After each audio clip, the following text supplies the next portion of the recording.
Ladies and gentlemen, boys and girls, shirkers, workers, and corridor lurkers, welcome along to the Joe Spivey YouTube channel, where we discuss books and little else. And you join me once again in the bucolic folds of Derbyshire, in the house of Grand Viceroy Spivey, or at least on one of the many houses on his swanky plot.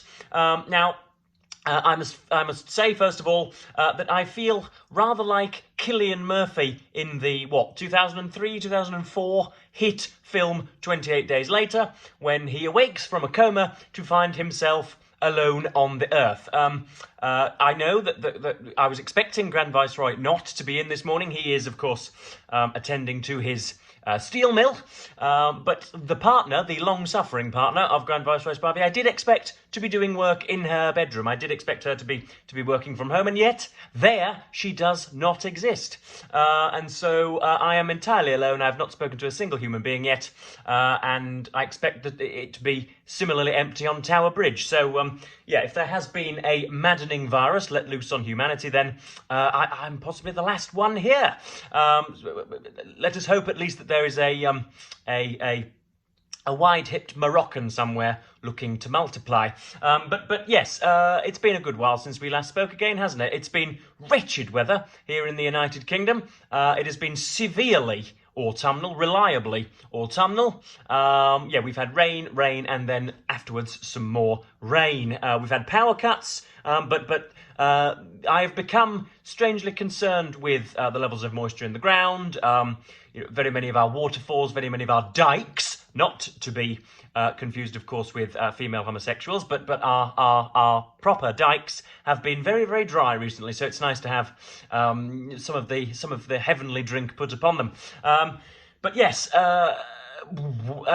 Two major events have dominated headlines recently, and I'm not going to comment on them whatsoever. Charlie Kirk, the right-wing conservative activist and Trump henchman / supporter, was assassinated on a university campus in Utah, and that was on Wednesday or Thursday. And on Saturday, there was a 100,000-strong xenophobic protest led by Tommy Robinson, Katie Hopkins, Lawrence Fox, to name but a few gargoyles. Again, protesting mass migration and the apparent bent towards governmental North Korea that has taken place here recently. All of it is balderdash and all of it is built on hot air. But I have discussed both that issue and the Charlie Kirk assassination with a good 15, 20 people recently, in real life and online, and find that I agree with nobody on anything anymore. I am in an ideological room of one's own, almost. Left-wing, right-wing, centrist, Stalinist, Hitlerian, short, tall, libertarian, authoritarian, whatever you may be, you think differently to me. It's nice to have a mind of one's own. It's nice to be a free thinker, but it can be awfully lonely at contentious times such as these. So I'm not going to, ladle my political beliefs all upon you. That is usually my modus operandi. That's usually what I do. And yet today I haven't the stomach nor the patience to do so. So we'll just get right on with the bookish majority, of which this channel should primarily consist. Okay. So we have, first of all, before we get into a review of today's book in question, what I've been reading recently, we have possibly the best present ever handed out to anybody ever.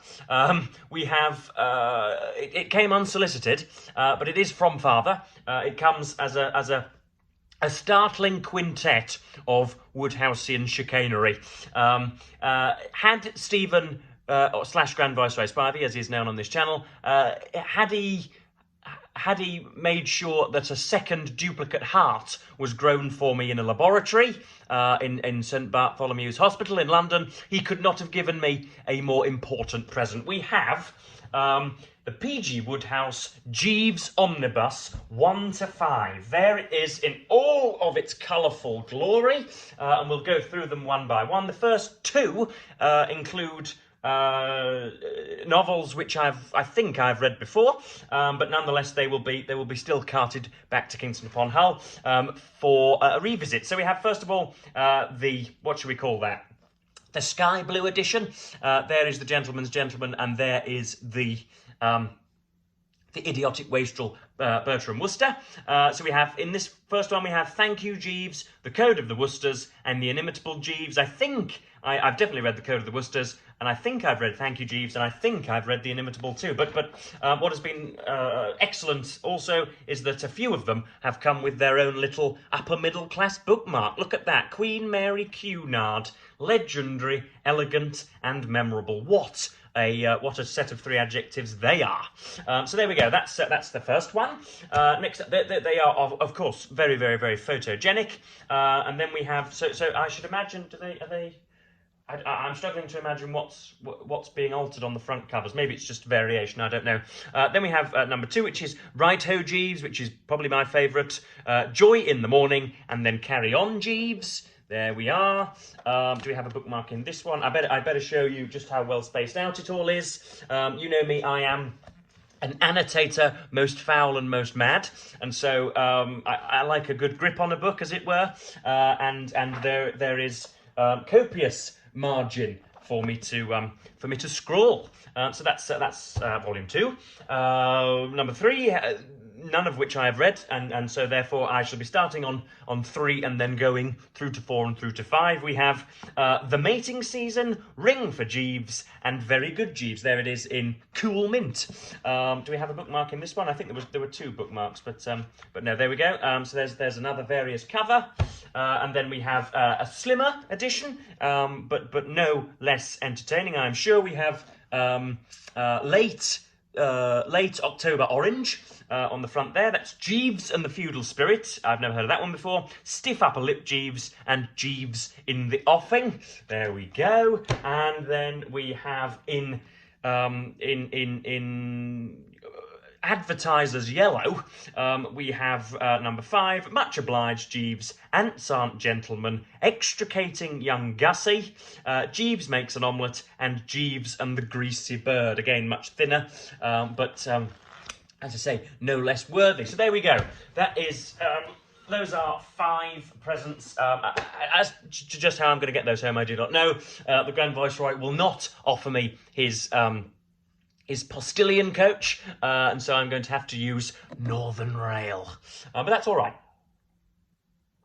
And so we come, with all the speed of a groggy rhinoceros, to our review today. Now, again, before we get into this is Charles Dickens' A Tale of Two Cities. I am but an hour from completion. Do not let the thick wad of paper behind this bookmark fool you. There are just huge, excessive appendices in this Penguin Classic Edition. So I'm on page 330, and it only runs to 400 in here. So we'll be done by 2 p.m. I should think.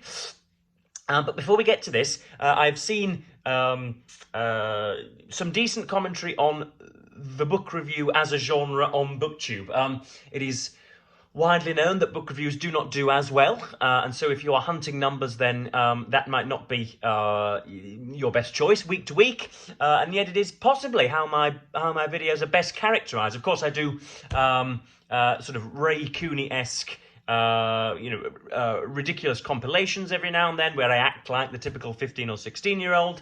I do the occasional haul, and also occasionally I will take you round the environs. But largely it has been book reviews that I've done, and yeah, I sort of felt rather like a father who finds that his favourite child is being bullied at school when everybody started insulting book reviews and advising newcomers not to do it. I like doing a book review, and I care not how few views I garner from them. So here we have, Charles Dickens' A Tale of Two Cities, written in, 1851? I should always check these dates, shouldn't I, before first clicking record. Just speak amongst yourselves, folks. I'm sure the kind academic in the introduction tells us when it was first published. Furthermore, of all the interceptions of Barnaby Rudge. No, I can't remember. It doesn't tell me. It will have been in the mid to late 19th century. So it speaks of events taking place 100 years prior to when Dickens was writing it. The French Revolution begun in earnest, I believe, on something like the 14th of July, 1789, with the storming of the Bastille.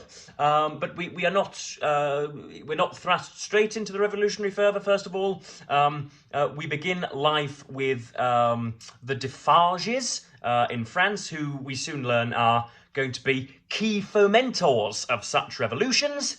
They run a wine shop, and they have an old prisoner, again somebody who we later learn to have been a prisoner of the Bastille, somebody who is sort of strangely and single-mindedly making shoes, and who doesn't really respond to an awful lot of conversation or encouragement. But there is a fellow from Tellson's Bank by the name of oh, for goodness sake, what's his name? Why can't I remember? For goodness sake, why?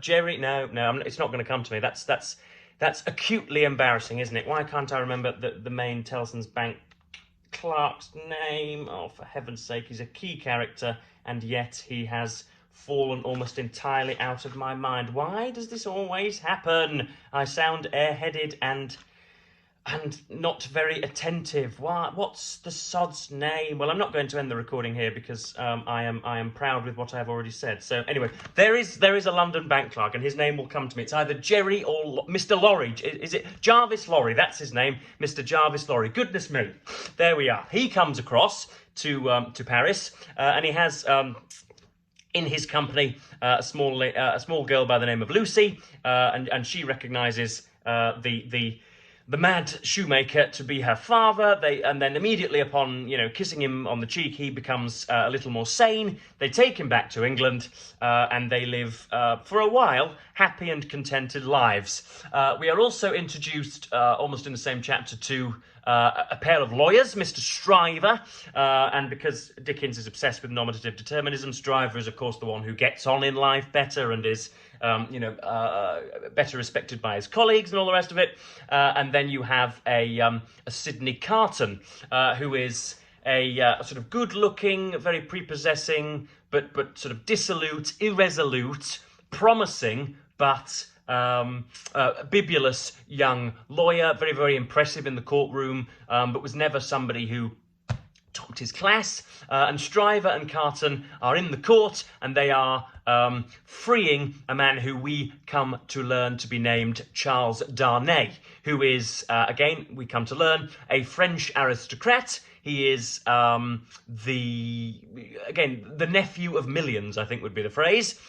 He comes from extravagant wealth, but he I was going to say he forfeits it, but that would be the wrong verb, wouldn't it? He forgoes all of those riches, comes to England, is accused of being a spy on behalf of the United States and George Washington, but is freed by the brilliance of Stryver and Sidney Carton, and because he sort of owes him his life, the English crown were baying for blood, and he would probably have had his head lopped off if he was proven to be a spy in court.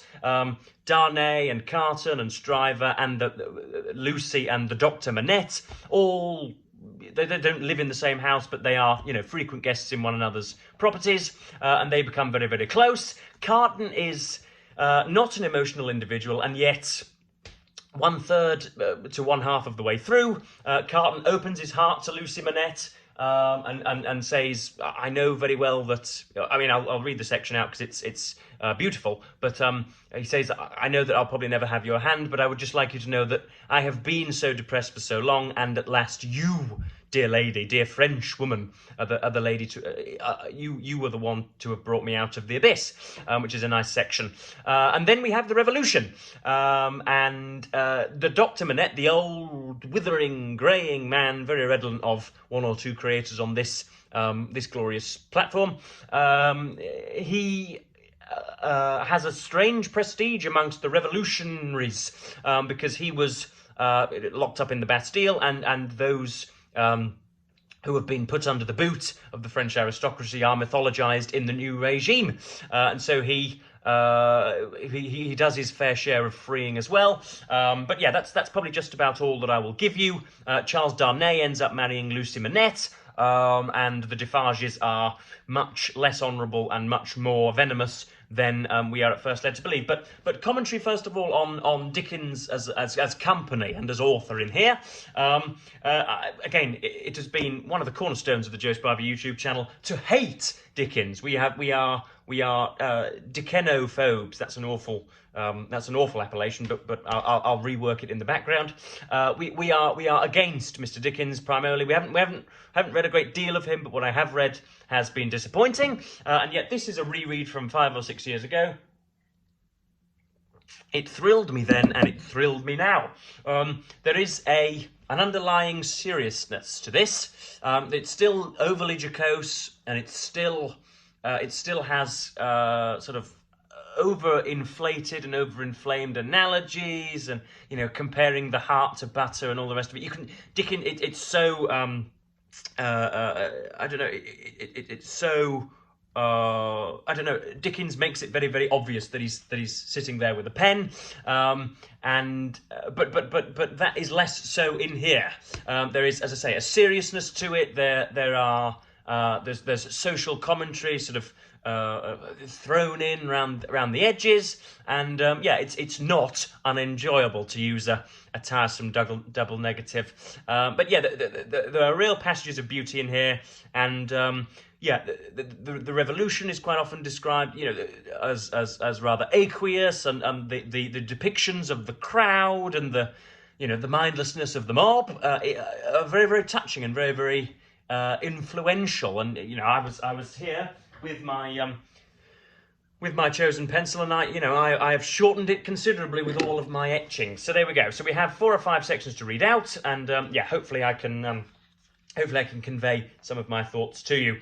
So here we go. This is a negative to begin with. We are talking about the Defarges leading Lucy and the Tellson's bank clerk, Mr. Jarvis Lorry, up to the shoemaker, and this is the description of the horrid circumstances. Such a staircase, with its accessories in the older and more crowded part of Paris, would be bad enough now, but at that time it was vile indeed to unaccustomed and unhardened senses. Every little habitation within the great foul nest of one high building, that is to say, the room or rooms within every door that opened on the general staircase, left its own heap of refuse on its own landing, besides flinging other refuse from its own windows. The uncontrollable and hopeless mass of decomposition so engendered would have polluted the air, even if poverty and deprivation had not loaded it with their intangible impurities. The two bad sources combined made it almost insupportable. Through such an atmosphere, by a steep, dark shaft of dirt and poison, the way lay. Yielding to his own disturbance of mind and to his young companion's agitation, which became greater every instant, Mr. Jarvis Lorry twice stopped to rest. Each of these stoppages was made at a doleful grating, by which any languishing good airs that were left uncorrupted seemed to escape, and all spoilt and sickly vapours seemed to crawl in. Through the rusted bars, tastes rather than glimpses were caught of the jumbled neighbourhood. How the hell do you taste the local neighbourhood?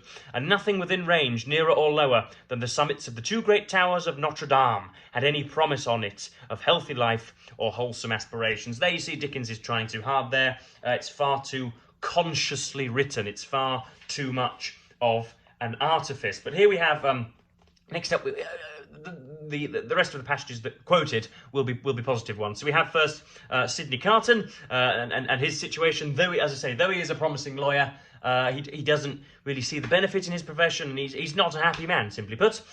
Waste forces within him, and a desert all around. This man stood still on his way across a silent terrace, and saw for a moment, lying in the wilderness before him, pardon my gustatory system, a mirage of honourable ambition, self-denial, and perseverance. In the fair city of this vision there were airy galleries from which the loves and graces looked upon him, gardens in which the fruits of life hung ripening, waters of hope that sparkled in his sight. Again, a bit much there. A moment, and it was gone. Climbing to a high chamber in a well of houses, he threw himself down in his clothes on a neglected bed, and its pillow was wet with wasted tears.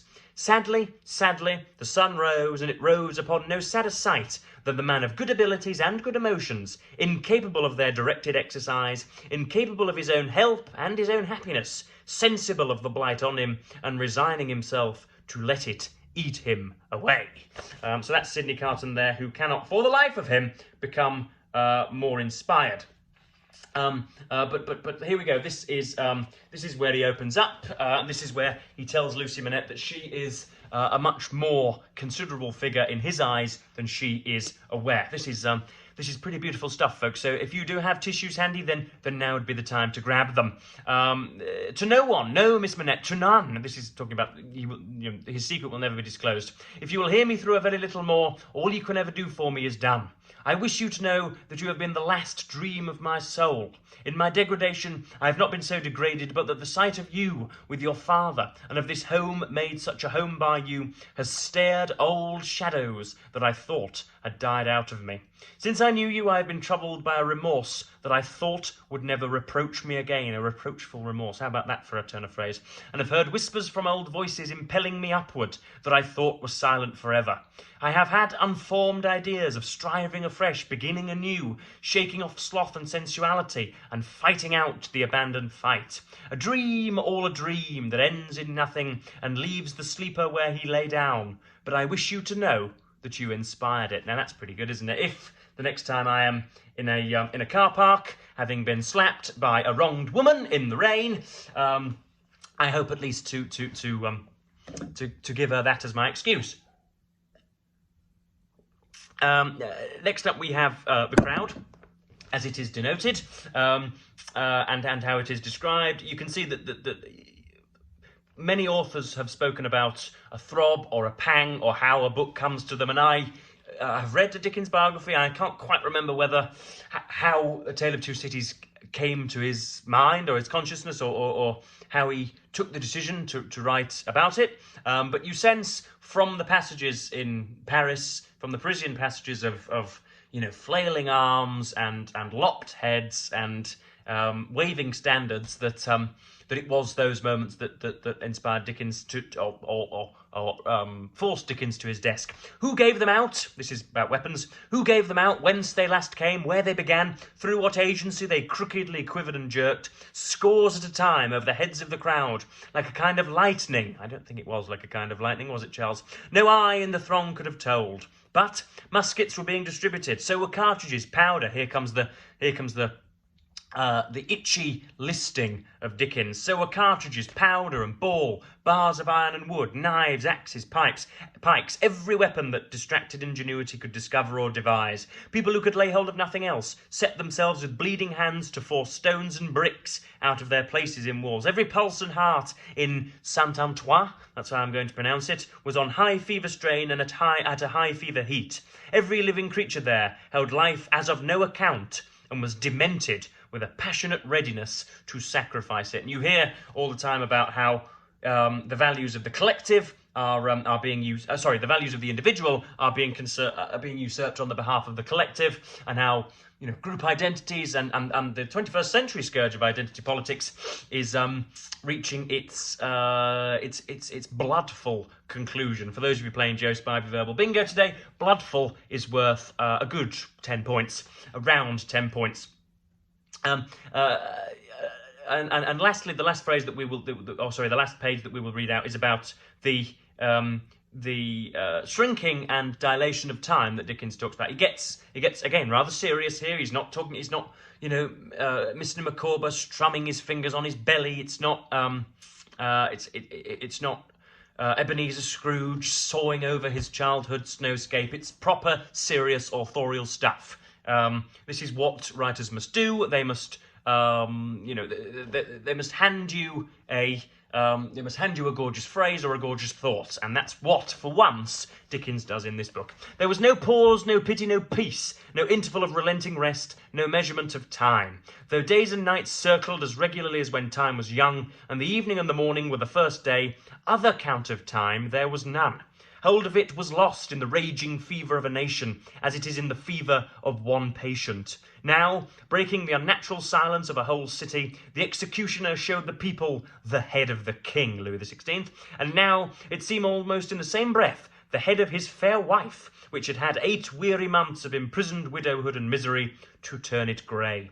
And yet, observing the strange law of contradiction which obtains in all such cases, the time was long, while it flamed by so fast. A revolutionary tribunal in the capital, and 40 or 50,000 revolutionary committees all over the land, a law of the suspected, which struck away all security for liberty or life, and delivered over any good and innocent person to any bad and guilty one, prisons gorged with people who had committed no offence and could obtain no hearing. These things became the established order and nature of appointed things, and seemed to be ancient usage before they were many weeks old. Ancient usage before they were many weeks old. Above all, one hideous figure grew as familiar as if it had been before the general gaze from the foundations of the world, the figure of the sharp female called La Guillotine. There we go. And there is obviously an immortal line as well. Or not an immortal line, but a line which I took to be pretty immortal, and one that I'll use in reference to this book.